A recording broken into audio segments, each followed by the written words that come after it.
now I'm sober again for 10 years. So it's been That's awesome. Well, well, congratulations. oh, thanks, man. It's good. It's been a struggle, but Oh, I've sure. lived to tell about it. And that's kind of Sure.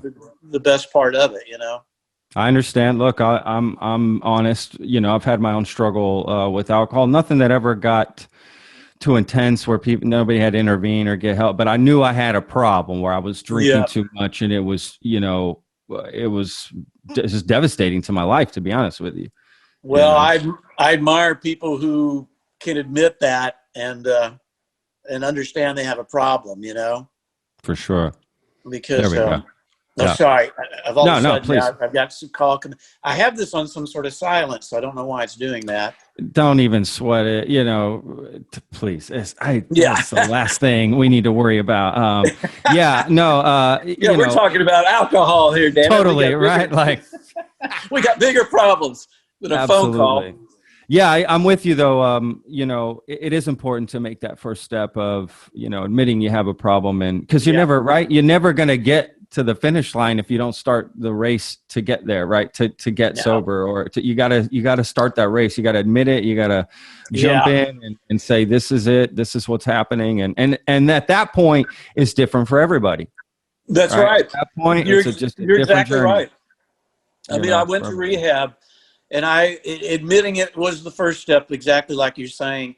And, when you're in that I was in that place where an intervention was about to happen. I was acting out and in front of people. Fortunately, no one got hurt and nothing really bad happened. It certainly could have. But so I went and I had to, one, agree and admit that I had a problem. And then I had to prove that I wanted to do something more than just talk about it. I had to really take some action. I didn't want to go to rehab, but I did it.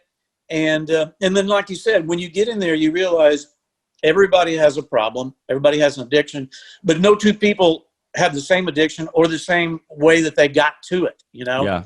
How did we get here? No two paths are exactly the same. They do involve alcohol, drugs, that sort of thing. We do have that in common, but everybody's story is different, and Sure.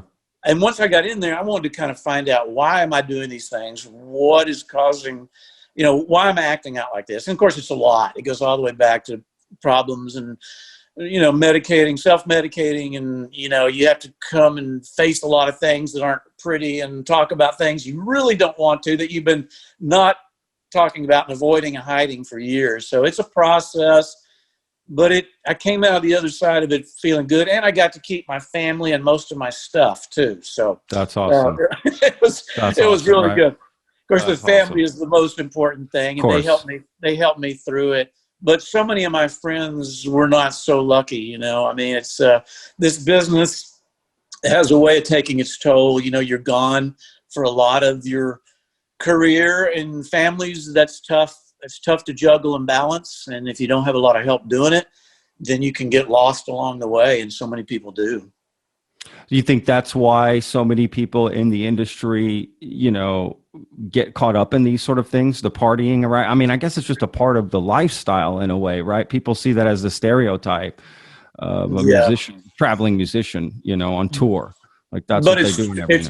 But it's true though. You're right. I mean, it's accessible. It's everywhere. It's if you have any kind of inkling and personality or addictive behavior traits or whatever, you can go down that path real quick, and you can find plenty of people to take with you along the way.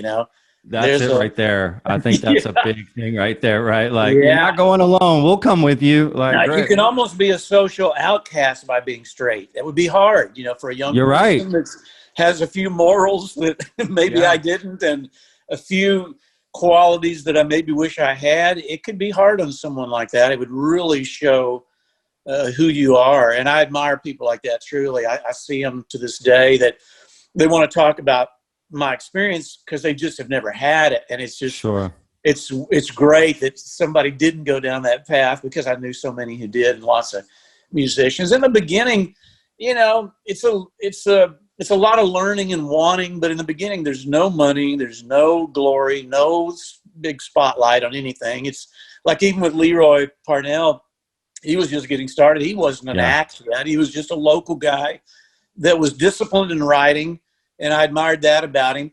But it was a lot of bad weddings and just gigs that were not great, and that tend to leave you bored, and boredom tends to bring on, problems for people. And alcohol is one way to sort of fill in a little space that otherwise you'd just be, bored, not doing anything. So I get it. I'm just glad I've gotten to the point where I'm on the other side of it now, and can help in whatever way I can. I've talked about it openly. I have no problems.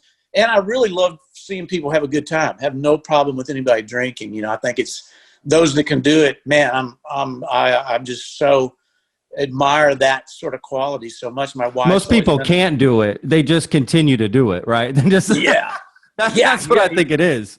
Yeah, good point. It's just a slippery slope. You're having exactly. Fun. Then now we're having too much fun. Now we've caused some problems. Now I've got to apologize. Now I'm embarrassed. Now I've got anxiety. Oh, it's so exhausting just thinking about it. That alone kind of keeps me straight from that type of thing. Alcohol especially is just it can be brutal when you go about it like I was. It's so much fun, and then all of a sudden it's not fun anymore at all. It's like we had fun right up until we didn't. It's one of those kind of things. But unfortunately, man, it was starting, and when that starts to become a pattern, then you got a problem, dang it. But, we could talk about that all day, and those that know, and what wore me out a little bit, and, AA is a wonderful thing, but just the war stories sometimes were like, oh, it was, I get it. You need to get that out, but we all have those if you've been through it. It's tough. Like you said early on, no two situations are exactly the same. Even if you're talking about alcohol, it's different. Yeah. And what got you there is really what's different. Yeah, absolutely. And what your drink of choice is, I think that has a lot to do with it too, right? Like everybody's got their own sort of vice in that way. Yeah, for sure. Absolutely. Yeah. Tequila for me, it's like, why mess around if you're going to get drunk? Let's go right I love tequila.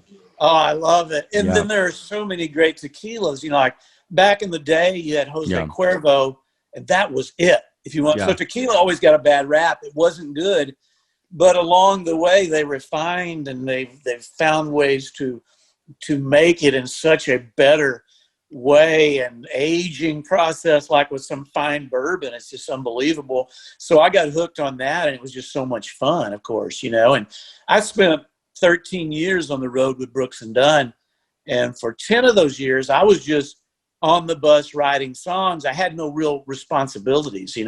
My only responsibility was to be on the bus as it's leaving. That's all I had to time out.